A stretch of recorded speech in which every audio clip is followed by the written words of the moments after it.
ആ ശരി അങ്ങളെ. ആ ശരി, ഞാനിപ്പോ തന്നെ പറയാം. നിങ്ങൾ അവിടുന്ന് പുറപ്പെട്ടോ. ചേച്ചി ഇവിടെ റെഡിയായി നിൽക്കും.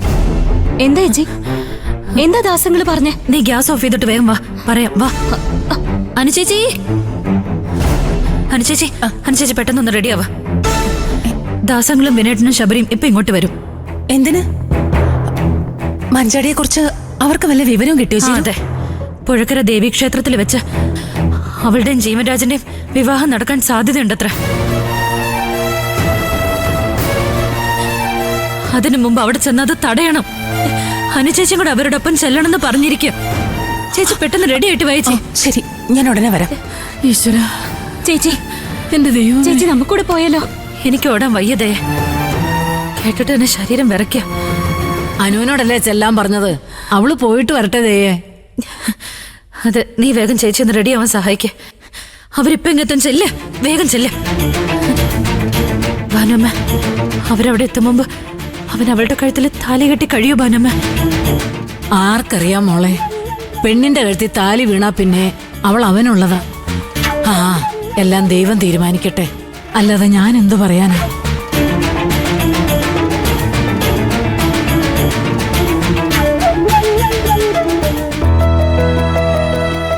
നിന്റെ അച്ഛനെ അങ്ങനെ വിടാനൊന്നും ഞാൻ തീരുമാനിച്ചിട്ടില്ല.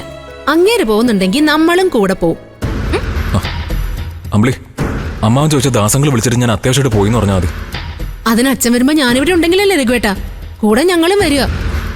അമ്പിളി, നീ കളിക്കല്ലേ. ദാസങ്ങൾ എന്താ വിളിച്ചു പറഞ്ഞത് നീ കേട്ടതല്ലേ? അവൻ നമ്മുടെ മഞ്ചാടി രഹസ്യമായിട്ട് കല്യാണം കഴിക്കാൻ പോവാണെന്ന് കേട്ടാലേ എനിക്കിവിടെ അറിഞ്ഞിരിക്കാൻ പറ്റില്ല. ആ, എനിക്ക് തീരെ പറ്റില്ല രഘുവേട്ടാ. മഞ്ചാടിയെ എന്റെ ഇളയനിയത്തിയല്ലേ.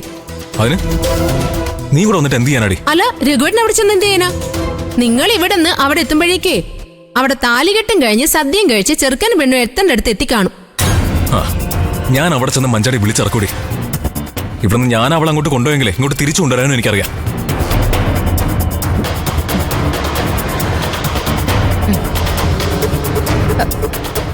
രഘുവേട്ടാ, അത് അവരുടെ കല്യാണം കഴിയുന്നതിന് മുമ്പ് ചെയ്യണമായിരുന്നു. അവൻ അവളുടെ കഴുത്തിൽ താലി കെട്ടിക്കഴിഞ്ഞാ പിന്നെ മഞ്ചാടി ജീവൻരാജിന്റെ പെണ്ണ. അതിനുശേഷം നിങ്ങൾ അവിടെ ചെന്ന് അക്രമം കാണിച്ചാലേ പോലീസ് പിടിച്ച് നിങ്ങളെ അകത്തിടും. അതിന്റെ നാണക്കേടും നഷ്ടവും എനിക്ക് എന്റെ മോൾക്കുവാ. പോന്നെങ്കിൽ നമ്മൾ ഒരുമിച്ചേ പോവും. ദേവി, ഇത് ഞാൻ പറയുന്നൊന്ന് കേൾക്ക. ഇന്നലെ ഞാൻ മഞ്ചാരിയുടെ കാര്യം അമ്മാവനോട് സംസാരിക്കാൻ വന്നപ്പോ നീ എന്നെ അതിന് സമ്മതിച്ചില്ല. ഇനി ഞാൻ അമ്മ വരുമ്പോ എന്താ പറയണ്ടേ? അവളുടെ കല്യാണം കഴിഞ്ഞോ? രഘുവേട്ടനൊന്നും പറയണ്ട. അവിടെയുള്ളവര് അച്ഛനെ നേരിട്ട് വിളിച്ച് പറയട്ടെ. രഘുവേട്ടൻ ഇവിടെ ആയതുകൊണ്ട് ഒന്നും അറിഞ്ഞിട്ടില്ല എന്ന് നടിച്ചാ മതി. എനിക്ക് അമ്മാവന്റെ മുമ്പിൽ അങ്ങനെ അഭിനയിക്കാനൊന്നും പറ്റില്ല. ആ, എങ്കിൽ നിങ്ങൾ അറിഞ്ഞ കാര്യങ്ങൾ അച്ഛന്റെ അടുത്ത് തുറന്ന് പറയണം രഘുവേട്ട. ഇന്നലെ ഞാൻ വിലക്കിയത് അച്ഛനൊരു നല്ല കാര്യത്തിന് പോകുന്നതുകൊണ്ടാ. അത് കഴിഞ്ഞിട്ട് അച്ഛൻ വരട്ടെ, നമുക്ക് ഒരുമിച്ച് കാര്യങ്ങളെല്ലാം തുറന്നു പറയാം. അല്ലാതെ അച്ഛൻ വരാൻ നേരത്ത് രഘുവേട്ടൻ ഇവിടെ നിന്ന് ഓടി അവിടെ പോയിരുന്ന ഞാൻ എന്ത് ചെയ്യും? അപ്പൊ നീ എന്നെ വിടില്ല അല്ലേ? ഇല്ല രഘുവേട്ട, നിങ്ങൾ എന്റെ ഭർത്താവാ. അങ്ങനെ എനിക്ക് വിട്ടു കളയാൻ പറ്റുമോ? പോന്നെങ്കിൽ നമ്മൾ ഒരുമിച്ചേ പോവും. മോളെ, ലച്ചു,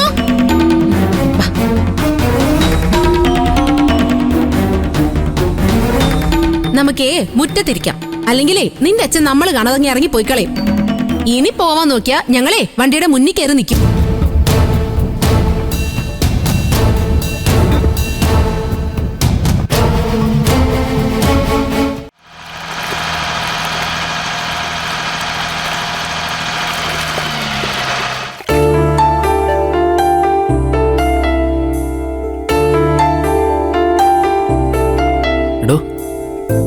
ഒന്ന് മാറിക്ക്, ഞാനും കൂടെ റെഡി ആവട്ടെ. മോളെ, നേരെ ഒരുപാടായി, വേഗം ഇറങ്ങി വാ. വരാൻ പറ. ദേ വരുന്നു. ആ, ഈ വീട്ടിൽ നിന്ന് ഒരു ചെറുക്കനും പെണ്ണും ഒരുമിച്ച് ഇറങ്ങിപ്പോയി താലികെട്ട് നടത്തുന്നതേ ഇത് 3-ാം തവണയാ അല്ലേ? അതിലൊന്ന് രജിസ്റ്റർ മാരേജ് ആയിരുന്നു. അല്ല, നമ്മൾ അമ്പലത്തിലേക്ക് എത്തുമ്പോഴേക്കും ആസിഫ് താലിയായിട്ട് അങ്ങോട്ട് വരുമല്ലോ അല്ലേ? അവൻ വരും. അമ്പലത്തിൽ വെച്ച് താലികെട്ട് നടത്താതെ ഇവരുടെ കല്യാണം നടന്നു എങ്ങനെ പറയും? ആസിഫ് വിളിച്ചപ്പോ അവന്റെ ഉമ്മ ഹോസ്പിറ്റലിലെന്നാ പറഞ്ഞേ. ആസിഫ് ഒരു വാക്ക് പറഞ്ഞിട്ടുണ്ടെങ്കിൽ ആകാശം ഇടിഞ്ഞു വീണാലും അതവൻ പാലിക്കും. മോള് ധൈര്യമായിട്ട് വാ. പിന്നല്ലാതെ. വാ മോളെ. ആ മോനെ, നീ വാ. മോന് വാ.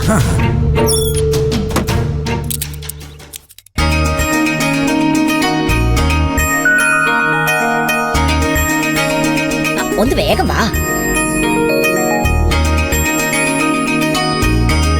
ആന്റണിയെ സൂക്ഷിച്ചു പോയാ മതി കേട്ടോ.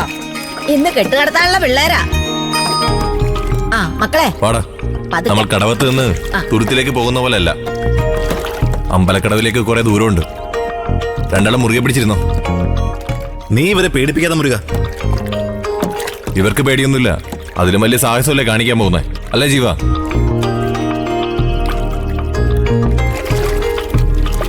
ആ വിട്ടോ.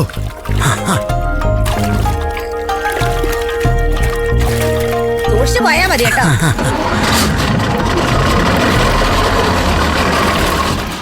ആ പിടിച്ചിരിക്കണേ എല്ലാരും. ആ വിട്ടോ. ആ എടുക്കടാ.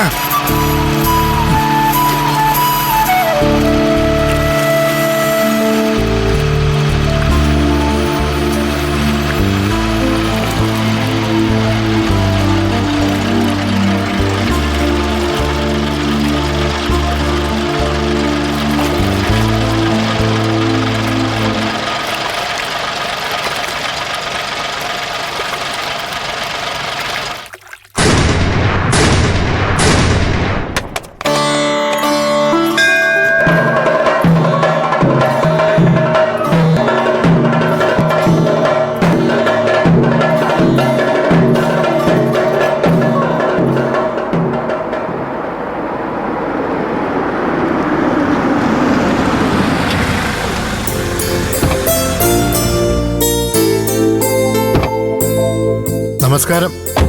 നമസ്കാരം. വഴിയിൽ തടസ്സമൊന്നും ഉണ്ടായിരുന്നില്ലല്ലോ? ഏയ്, ദേവിയുടെ സഹായം കൊണ്ട് ഒരു ബുദ്ധിമുട്ടും ഉണ്ടായില്ല.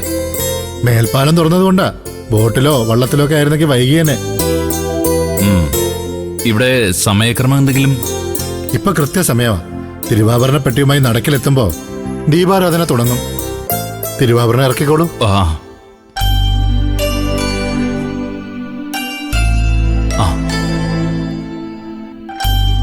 ആ, വന്നോളൂ.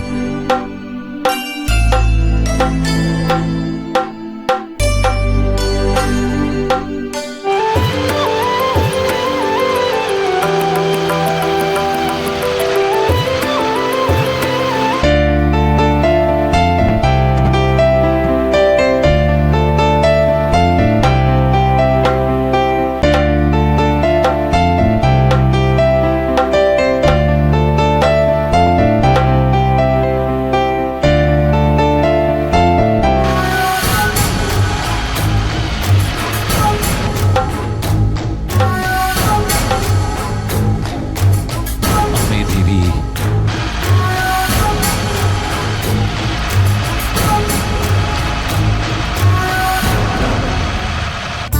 കീഴ്ക്കാവിൽ ദേവിക്ക് ഉത്സവത്തിന് ചാർത്താൻ കൊണ്ടുപോയ തിരുവാഭരണം ആരൂഢ സ്ഥാനത്തെത്തിച്ച് കൈകൂപ്പുന്നു. അമ്മ മഹാമായയ്ക്ക് വേണ്ടി സ്വീകരിച്ച് കൈകൂപ്പുന്നു.